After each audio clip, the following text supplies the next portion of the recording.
បា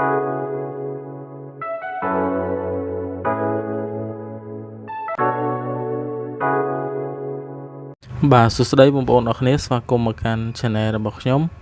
ថ្ងៃនេះផងដែរខ្ញុំនឹងណែនាំបងប្អូនពីរបៀបនៃការកំណត់មុខងារនៅលើទូរស័ព្ទដៃ iPhone គឺអត់ឲ្យអ្នកដទៃធ្វើការដំឡើងកម្មវិធីនៅលើ App Store របស់យើងបានទេគឺយើងធ្វើការបិទមុខងារដំឡើងនៅលើ App Store របស់យើង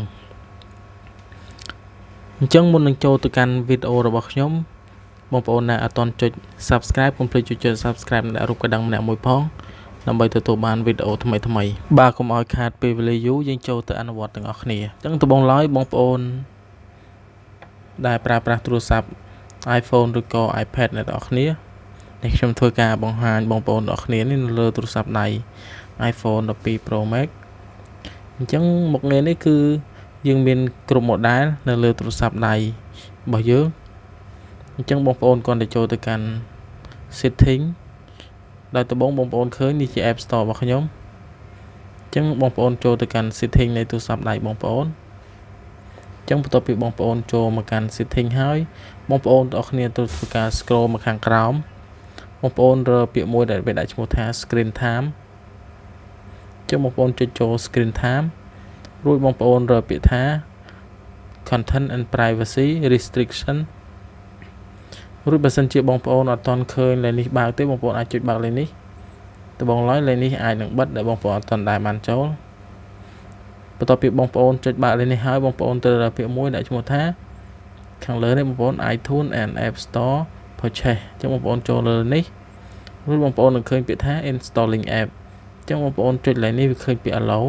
អញ្ចឹងបងប្អូនចុច allow នៅលេខនេះមកអញ្ចឹងបងប្អូនត្រូវចេញមកវិញហើយតើតើជាមួយឡើងចំណុចទី2នេះផងដែរតើតើការបិទកុំឲ្យអ្នកដទៃធ្វើការលុប app របស់យើងអញ្ចឹងយើងអាចចុច allow ដូចគ្នាបងប្អូនទាំងគ្នាអញ្ចឹងឥឡូវឧទាហរណ៍ថាខ្ញុំចេញទៅកាន់ខាងក្រៅវិញបងប្អូនឃើញមិញកម្មវិធី App Store របស់ខ្ញុំគឺនៅលេខនេះឥឡូវវាបានដកមុខងារនេះហើយដោយសារយើងបិទមុខងារនេះមិនឲ្យអ្នកណាគេស្វែងរក App Store ធ្វើការដំឡើងទេបងប្អូនទាំងគ្នាឥ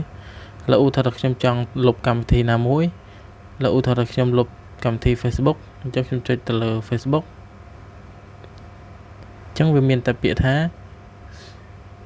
edit home screen វាមាន share app ជាមួយនឹង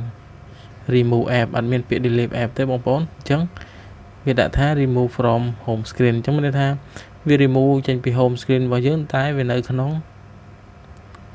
កម្មវិធី library របស់យើងនេះបងប្អូនអាចធ្វើការបើកបានដូចគ្នា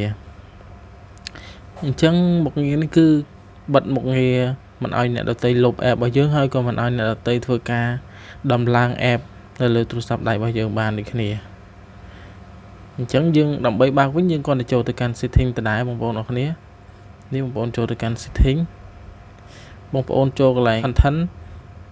and privacy restriction នេះមកបងប្អូនចូលលេខនេះមកតែវាឆេះមិញរួចបងប្អូនគ្រាន់តែបើកកន្លែងហ្នឹងវិញដដែល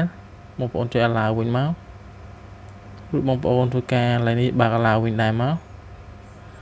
បងប្អូនអរគ្នាគ្រាន់តែចេញវិញបងប្អូនអាចឃើញនេះគឺជា App Store របស់យើងវាលោតមកលើនេះវិញ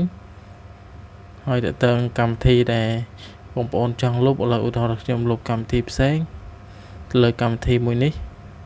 ខ្ញុំសង្កត់លើវាធ្វើការចុចពាក្យថា remove app អញ្ចឹងវាឲ្យវាលោតចេញពាក្យថា delete app បងប្អូនអាចឃើញអញ្ចឹងយើងអាចធ្វើការ delete app នឹងបានអញ្ចឹងអរគុណបងប្អូនអរគ្នាសម្រាប់ការតាមដានទស្សនាវីដេអូមួយនេះសង្ឃឹមថាពេញចិត្តនៅវីដេអូមួយនេះហើយបើពេញចិត្តកុំភ្លេចចុច like subscribe ម្នាក់មួយផងយើងនឹងជួបបងប្អូនអរគ្នានៅវីដេអូបន្តទៀតអរគុណ